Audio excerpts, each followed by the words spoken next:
Terminal 3 departure area papuntang Terminal 1 and 2, Sukat Parañaque, Cavitex, Entertainment City exit, Macapagal Boulevard exit, mga papuntang MOA, Star City at Entertainment City, mga papuntang Okada sa Manila. Kaya ito po mga kabiyahero, sundan nyo lang po yung video ko nang sa ganun po makakatulong po sa inyo. Magkaroon po kayo ng ideya sa kalsada, lalong-lalo na po yung mga baguhan pa lang po at hindi po masyadong kabisado ang daan dito. Kaya kung hindi pa po kayo naka-follow, follow na po kayo nang masundan nyo po lahat ng mga video ko at pakishare na lang din po na makatulong din po sa iba pag sakaling mapanood po nila. So balik po tayo sa topic natin mga kabiyahero. Paglabas po natin dito sa Terminal 3, yung sa kanan po, pasukan po yan ng mga Grab. Yan po ang kanilang pasukan papuntang pick up point nila mga kabiyahero. Ayan po, yung sa kanan. At dire-diretsuhin lang po natin to. Pupwesto na lang po tayo dito sa kaliwa mga kabiyahero. Kasi po, pababa po tayo dito sa Terminal 3 mga kabiyahero.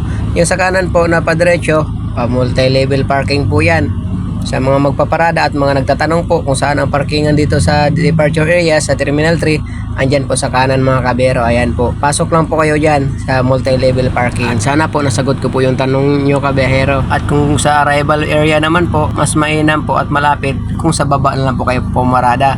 Sa harap po ng Terminal 3 mga kabiyahero, may parking area po dyan. At balik po tayo rito. So yun, pababa na po tayo rito mga kabiyahero. At mag-iingat lang po tayo kasi may mga sasakyan na lalabas dito ng mga nanggagaling po sa parking area. At yun, dire-diretsuhin lang po natin itong pagbaba natin ito mga kabiyahero. At kung napapansin nyo po, nandito po ako nakapwesto sa kanan kasi po itong video na to, ito po yung video nakaraan. Isang video ko na pinost ko na mula departure area papuntang Skyway. Kaya kung napapansin nyo, dito po ang pwesto ko. Kaya gagawin po natin ito, magmamagic na lang po ako para ako po yung makalipat po rito. Pero kung ang pinakapunto ko po talaga, kung halimbawa pababa po kayo doon, gayahin nyo lang po yung ginawa ng taxi mga kabiyahero na manggigilid kayo papunta rito para tayo po ay mag-u-turn dito. Ayan po, napapansin nyo po yan, may mga informative signs po dyan.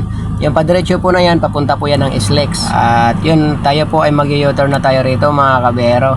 At kung nakapag-u-turn na po tayo, bye-bye na lang po natin ito mga kabiyahero at dire-diretsuhin lang po natin ito. At ingat po mga kabiyahero pag nag-u-turn po kayo doon kasi may mga sasakyan po na nanggagaling sa Sales o Sales Road mga kabiyahero na papasok din po rito sa Andros Avenue. At yun, dire-diretsuhin lang po natin ito mga kabiyahero o bye-bye na lang po natin ito. At yung sa kaliwa mga kabiyahero na linya, yan po yung mga papasok papuntang Terminal 3. Ayan po, kung halimbawa babalik kayo sa Terminal 3, dyan po kayo manggigilid sa kaliwa. At yung sa pinakakanan, papunta rin po yun ng Airport Road at Andros Avenue na hindi po dadaan dito sa NAIA Axe. So tayo po ay mag-i-entry na po tayo rito kasi po NAIA Axe po tayo papuntang Cavite at yung mga nababanggit ko pong lugar kanina. At yun, dire-diretsuhin lang naman po natin ito.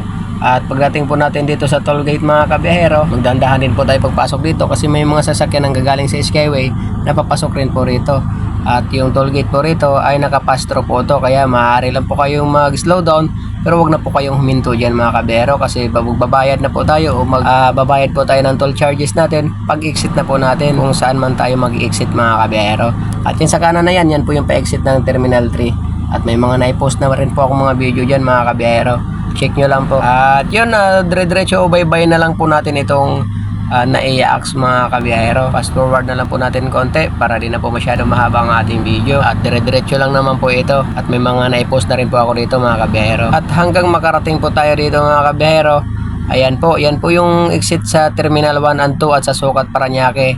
Ayan po sa kanan. Diyan po kayo manggigilid sa kanan para mag-exit po diyan. Ayan po, Terminal 1 and 2 Cape Right. Kaya yun, manggigilid na kayo diyan sa kanan mga kabiyahero para po kayo mag-exit papuntang Terminal 1 and 2 at sa Sukat sa Parañaque. At ako po, magdire-diretso lang po ako rito kasi po papunta po ako ng Cavite. Kaya manggigilid na po ako dito sa kanan.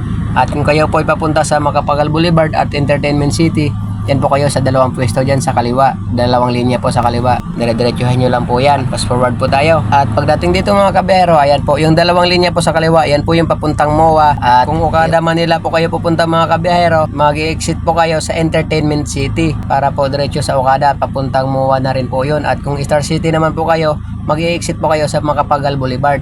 Pwede rin po pa-MOA doon. At tayo po, kakanan na tayo dito papuntang Cavite mga kabiyahero. Mabababa po tayo pa Cavitex at bye-bye na lang po natin to mga kabiyahero. At ang toll gate dito mga kabiyahero, ang mga no RFID at ang magka-cash lane, doon po kayo sa kaliwa pumuesto, dire-diretso lang po kayo doon.